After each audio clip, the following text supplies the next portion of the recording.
I do yoga occasionally as well. I think I never quite got myself into that state of flow where you're not constantly looking around to see if you've got your leg in the right position. I think I can do a reasonable downward dog, but as far as it gets. But I do appreciate yoga, and I appreciate, in particular, looking after oneself physically, both for its own sake, but also for the effect it has on your emotional well-being. But the other thing I appreciate about yoga, and more generally about meditative practice, is the search for harmony. So both the inner harmony, the search for stability in oneself, but also harmony with the world around us. And it's harmony that I'd like to focus on, and I'd like to look at it through the lens of authenticity. So I think you'll see that there's some resonance with the messages of my talk with the previous one. Now, what does it mean to live authentically? I think it can mean a number of different things. There's the idea of being in touch with your emotions, your feelings, of being true to yourself. And of also, not going through life wearing a mask. But there's some very specific aspects of authenticity that I'd like to discuss with you. One of them is to live in alignment with your own values. And by values, I mean both your own personal values, the things that are important to your own way of being, your own sense of identity. But then there are the universal values, kinds of values that you would ideally like everybody else on the planet to share. And living with values, living in accordance with your values, it means sometimes making hard choices and sticking with those values even when self-interest or convenience would have you doing something else. And then the other important part of authenticity, in my opinion, is living in accordance with the truth, as we heard in the previous talk. And when I talk about the truth, I mean the truth about the reality out there. And some of that reality is dark and it's sometimes hard to face. It's the reality about the world, it's the reality about what others experience. And coming to terms with that reality, not feeling threatened by it, but adapting our behavior to better take into account that reality, I think that's an important part of authenticity. Now, both these aspects of authenticity, the alignment with values and alignment with the truth, they both require, ideally, that we be prepared to update our beliefs and our values when we're confronted with new information or with new arguments that have merit. So this means remaining open-minded to new information and even being willing to put into question the assumptions, some of our deep assumptions that we might have grown up with. And I think this is something which takes a lot of courage. It's very hard to put in question some of your deepest beliefs, the practices that you might have grown up with, things that are very dear to you, traditions.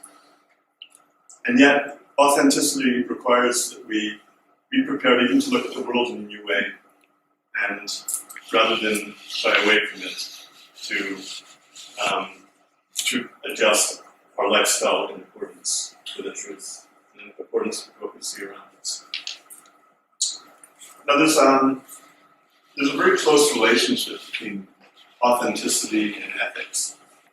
So ethics, there are different ways of defining it, but essentially ethics is about determining these universal values that we would like everyone to live by, and then seeing how we can apply these values to our own lives and into society in general. I like to think of ethics as really being about putting the focus on the other. So it's about looking after the welfare of other beings, other sentient beings. And in some sense, it's kind of it's in contrast to the idea of self-interest and just looking after our own desires and needs. And most critically, most urgently, ethics is about trying to avoid the suffering of other creatures, and in particular, trying to prevent them from experiencing things that we would never ever want to experience ourselves.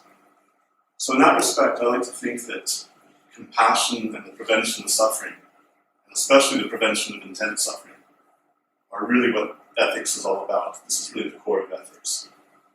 And so again, ethics is also about confronting the world, looking at reality looking directly at reality and making changes to our lifestyle so that we can live in accordance with these universal values. It requires a certain strength of character, a desire not to do harm, and also a desire to actually relieve suffering in the world. Now, I'd like to talk a little bit about identity. And this links into our relationship between ourselves and the rest of the world. I think we all have a strong sense of personal identity. And I'm not going to suggest for a moment that this is something that we should dismiss, because the sense of personal identity gives us meaning in our lives, and it gives us a stable reference point for knowing who we are and what we stand for. But when you think about it, identity isn't quite as solid a concept as we're used to thinking about. it. In fact, identity, you could think of it as patterns of brain activity, and these patterns will change over time. So, we like to think that we've got this one stable identity, and we're the same person we've always been. But in fact, we're not exactly the same person we were 10 years ago. We've had new experiences, we have new memories, we react to the world in a different way. And if you really push it to the limit, we're not exactly the same person we were 10 minutes ago. And maybe we're all going to be a little bit different than we were when we started the session. So in that respect, our identity is something of an illusion. And this also applies to our relationship with other people. So we like to think of ourselves as all being very distinct from one another. I've got my identity, and you are you, I am me. But we all have experiences when we connect with other people, when we realize that they're experiencing something very similar to what we are experiencing, where we feel a very deep connection. And I think in those moments we can realize that there's an overlap in our identities at that moment. The way I like to think about it is that we're all, in a sense, variations on a theme. And what this means is that when another person or animal is suffering, in a very real metaphysical sense, it's as if we are suffering ourselves.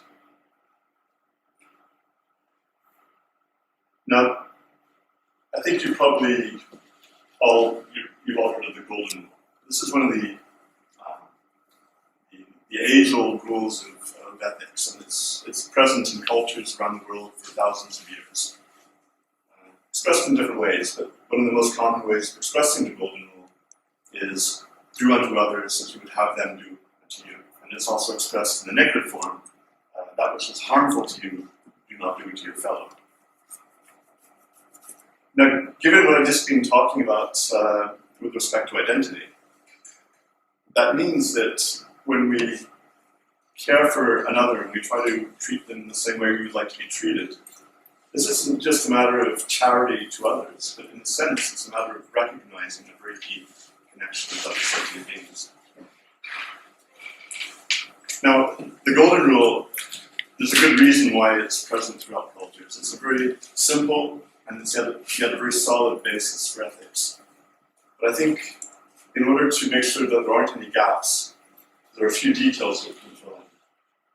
So one detail is that we should extend our circle of compassion and apply the golden rule to all sentient beings with capacities to suffer, and not just to other human beings.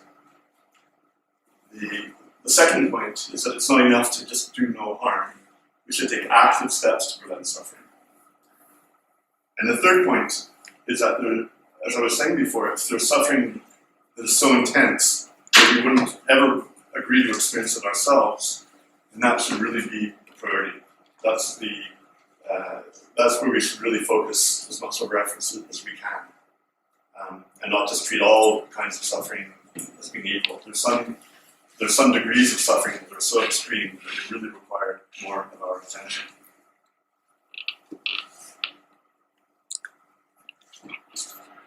So, I'd like to talk a little bit more now about how this actually applies to the real world and to our acknowledgement of the suffering out there.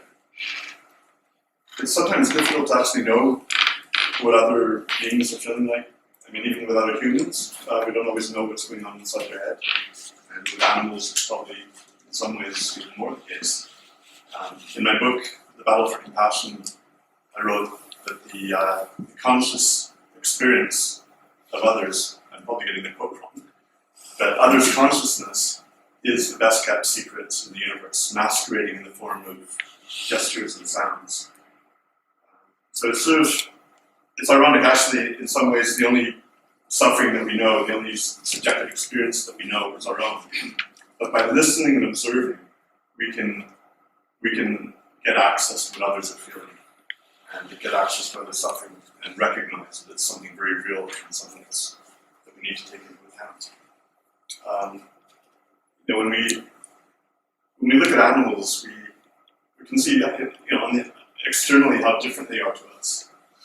What really matters is not the amount of fur that they have on their bodies. It's not whether they're able to perform calculus or not. The thing that really matters from an ethical perspective is what does it actually feel like for them, and are they suffering?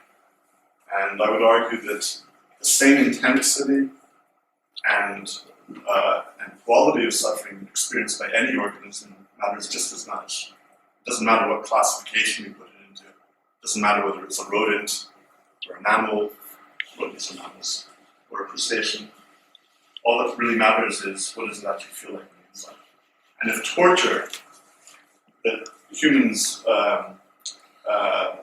impose on others is considered something so terrible that we ban it by international treaties, even in wartime, the same experience imposed on any other sentient being, including all animals, should be equally bad and equally condemned and equally avoided. So I'd like to talk to you a little bit more about some of the statistics of animal suffering. And it's a fact that the extent of suffering that is imposed by humans on animals is really unfathomable. It's been estimated that there are around 70 billion land animals that are killed for human consumption every year. So that includes, of course, cows and pigs and chickens and other animals as well, like turkeys and sheep. And the large majority of these animals have been raised on factory farms. And factory farms are horrible places where the animals are treated miserably, they're abused, they're tortured, they're deprived of any emotional stimulation. They're often kept in very narrow cages where they can't move. And then they end their lives in slaughterhouses and have horrible deaths. Usually, they're often transported under horrible conditions. Often they're aware of what's happening to the other animals that are being killed in front of them. And the slaughter itself is often not instantaneous. You have animals that are still experiencing suffering after it was intended that it would be dead already. So they're really horrible places. I think it's no exaggeration to say that the way that we treat animals today in our society is something of a modern-day Holocaust. And the Jewish writer Isaac Bashevis Singer wrote that for the animals it's an eternal Treblinka. So that's land animals. What about the fish? A lot of people say, well, I'm a vegetarian, I just eat fish. Fish, I think one of the reasons we think of them as being different, as being kind of belonging in a separate category, is because they don't have faces that express a lot of emotion. And we're not used to seeing videos of humans interacting with fish the way that humans interact with dolphins. Although there are examples. I was just watching a video of a diver who interacts with I think it's a moray eel. And when you look at videos like that, you can see that fish are they're capable of emotion. They're vertebrates, they have evolved brains, a lot of them show intelligent behavior. And the most important thing is that they're able to experience pain. And if you look at the actual numbers, there are probably about 1 to 2 trillion fish that are captured every year. So the ones that are caught in the wild, they've been brought up from the deep and left to suffocate on board a ship, for example. The ones that are farmed on fish farms, some people think, okay, well, that's much better. But imagine spending your whole life packed into a tank with tons of other creatures just like yourself. It must be a really horrible experience. And even sport fishing. I mean, fish are caught with a hook that goes through the mouth, and again, they're left to suffocate. So the way we treat fish is not really much better than the way we treat plant animals. What about eggs? A lot of people, they consider themselves vegetarian but still eat eggs. But the fact is that the majority of eggs, they either come from caged hens, or they come from chickens that are kept in basically very dense conditions in warehouses that are filthy and smelly and noisy. Again, where they have absolutely no emotional stimulation, where they're just packed in to one another, against one another.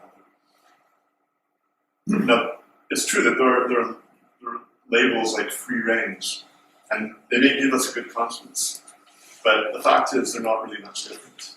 Now, I'm not a big reader of the Daily Mirror. I don't rely on it for my general unbiased news coverage, but I just came across an article that came out 2 years ago where they reported the actual conditions of so-called free-range chickens, and they're still packed in. Most of them never see the daylight, or hardly ever see daylight. They still have their beaks cut off. So free-range really isn't very different. And then, of course, there's milk. We think of milk maybe as being different because so you're not eating flesh, you're just eating milk. But I'm sure a lot of you know how milk, what it requires to produce milk. Cows are repeatedly, forcibly inseminated, and one of the worst things is that they actually have their babies torn away from them after birth. And the cows are kept usually in isolation, and many of them are then killed for meat. So milk production is pretty uncompassionate as well. Now, there are a couple of objections that you might have heard, and one of them is the circle of life objection. And basically, that's expressed with a very simple phrase. And lions eat antelopes, or lions eat zebras. Animals eat animals, and we're animals, so we can eat animals as well, because that's all part of nature and the story. But of course, lions don't have a choice. We have a choice. None of us is living on the African savannah, and none of us is going to die unless we kill another sentient being as prey. We have a choice to live ethically. We have a choice not to hurt other animals for our food. We all have the capacity to live healthily and eat delicious food that doesn't cause suffering. Nature's a violent and cruel place. The world we want to live in, presumably, is not a violent and cruel place. So nature isn't the ideal reference point for how to live. There's the other the other argument that, well, factory farms are a terrible place, but we can all eat happy meat. And everyone seems to be talking about they just go buy meat at their local butcher, and of course that meat is perfectly happy. And there are a couple of objections to that. Well, first of all, it just seems like everybody's buying meat from the local butcher, and nobody's buying meat from factory farms. And the fact is that most meat does come from factory farms. Secondly, even if an animal was really well treated and did live a happy life, they all end up at the slaughterhouse in the end, where they have horrible deaths. So that's not compassionate either. And even in the theoretical case, even if we imagined that an animal lived a happy life, never had experienced any suffering, didn't know it was going to die, it's still violent. And if we want to live non-violently, the place to start is without food. There's no need to kill other animals violently, just so that we can eat. There's also what people say is, okay, what about reducing gradually? And I'm the first person to say that the perfect shouldn't be the enemy of the good. And some people will become plant-based more effectively if they do it gradually. But I think we need to keep in mind, though, that every animal that's killed and every time we eat animal products, that still represents suffering. And going 100% plant-based is the most compassionate choice, and it's also a stronger statement we can make to ourselves as well as to others. Now, having said that, I don't think of ethics as being about purity. It's ultimately about impact. So I don't think of veganism as being about joining some sort of club of angry moralists. And I'd also not think of it as some hard-won label that you lose forever because you ate a slice of your grandmother's cake that contained an egg. That's not what it's about. It's about impact. But ultimately, in principle and in practice, leaving animals off our plate is the most compassionate, most authentic choice. So if I had to summarize 3 points about living compassionately, I would say the starting point is still ourselves. We need to live with self-compassion. And that also means not becoming overwhelmed by all the suffering that goes on in the world, not feeling responsible for everything that's out of our control. If we're not compassionate with ourselves, it's very hard to continue to live compassionately towards others. The second point is to do no harm. And that also means not paying other people to do harm. And that means eating plant-based. And then the third point is to take more active steps to spread compassion. So that can be giving money to affected animal charities, it can be signing petitions, getting involved in activism or supporting activists, supporting more compassionate legislation. There are all kinds of things that we can do, supporting initiatives. It's all part of the package, and doing what we can to promote compassionate, to promote active steps to prevent suffering. So I'd like to end with a short phrase that I use that reflects my own striving for harmony within my own life and the balance between self-compassion and compassion. And that is, live blissfully, make a difference, and inspire others to do the same. Thank you.